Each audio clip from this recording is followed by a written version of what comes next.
Oxygen की home delivery से corona मरीजों को नया जीवन दान मिल रहा है। सरकार की इस पारदर्शी प्रणाली से मरीजों को जीवन सहज हो रहा है और मरीजों को अब ऑक्सीजन तक पहुंचने के लिए किसी का सहारा लेने की भी जरूरत नहीं है।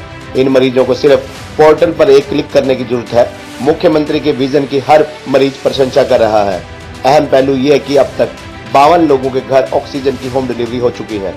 सरकार की इस कार्य प्रणाली का फायदा मरीजों को मिल रहा है या नहीं, इस विषय का आंकलन करने के लिए खुद विधायक सुभाष सुधा फील्ड में उतरे हैं।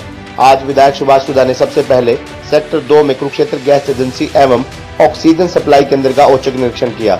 यहाँ उन्होंने ऑक्सीजन सिलेंडरों की रिफिलिंग की पूरी प्रक्रिया का जायजा लिया और यहाँ के संचालक राजेंद्र शर्मा से बारीकी से फीडबैक ली। विधायक ने फीडबैक पर ऑक्सीजन सप्लाई व्यवस्था को और बेहतर बनाने के लिए एसडीएम अखिल पिलानी को कुछ आवश्यक दिशा निर्देश भी दिए। उन्होंने ऑक्सीजन प्लांट को चेक करने के बाद ऑक्सीजन की होम डिलीवरी प्रणाली को भी चेक किया।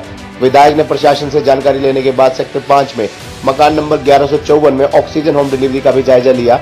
यहाँ पर पुलिस अधिकारियों, एनजीओ, रेड क्रॉस कर्मचारियों व मकान के लोगों से भी बातचीत की। मकान में मरीजों की देखभाल करने वाले व्यक्ति ने कहा कि ऑक्सीजन के लिए आवेदन करने के 1 घंटे बाद ही ऑक्सीजन घर पहुंच गई। मरीजों को सहजता से जीवनदायिनी ऑक्सीजन मिल गई है। इसके बाद विधायक वार्ड 5 की इंद्रसेन कॉलोनी एकता विहार में हो रही ऑक्सीजन डिलीवरी को भी चेक करने पहुंचे। उन्होंने कहा कि पोर्टल पर 107 लोगों ने ऑक्सीजन के लिए आवेदन किया। इनमें से 52 लोगों को ऑक्सीजन दी गई और 53 आवेदनों को रद्द किया गया। विधायक ने सभी मरीजों से दूर से बातचीत कर भोजन, दवाइयों सहित अन्य स्वास्थ्य संबंधी जरूरतों के बारे में पूछा। सभी ने संतुष्टि व्यक्त की। विधायक सुभाष सुधा ने बातचीत करते हुए कहा कि कुरुक्षेत्र में कोरोना का संक्रमण का प्रभाव अभी कम नहीं हो रहा, इसलिए सरकार और प्रशासन लगातार इस संक्रमण को रोकने के लिए प्रयास कर रहे हैं। इस समय कुरुक्षेत्र के कोरोना मरीजों को ऑक्सीजन समय पर उपलब्ध करवाना बड़ी चुनौती है। इस चुनौती पर खरा उतरने के लिए सभी साझे प्रयास कर रहे हैं।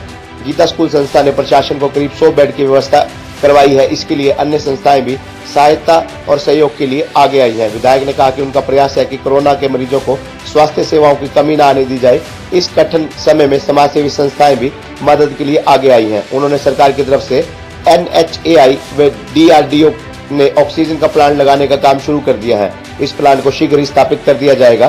प्लांट के लगने से सिविल अस्पताल के मरीजों को पर्याप्त मात्रा में ऑक्सीजन मिल पाएगी। इस प्लांट से 500 लीटर प्रति मिनट ऑक्सीजन उत्पादन होगा। इससे मरीजों की ऑक्सीजन संबंधी समस्या दूर हो जाएगी। उन्होंने कहा कि कोरोना के मरीजों को लेकर प्रशासनिक अधिकारियों से लगातार फीडबैक ली जा रही है ताकि किसी भी मरीज को दिक्कत न आने पाए।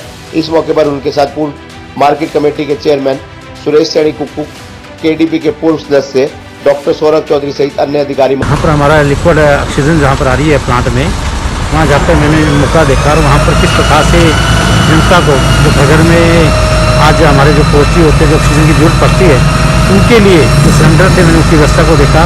कितने सिलेंडर इशू है, किस घर में जाके किस दिन मिले नहीं मिले, रेड क्रॉस हमारी जो अपनी है वो जाके वहाँ पर सप्लाई कर रही है।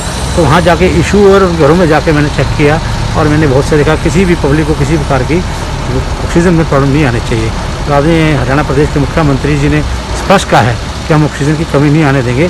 इसकी पूरी मैंने व्यवस्था वहाँ पर प्लांट पे जाके देखी और प्लांट से अब कुछ आया, कुछ छोटी छोटी बातें थी, उनका भी मैंने वहीं पे मौके पे निर्णय लिया।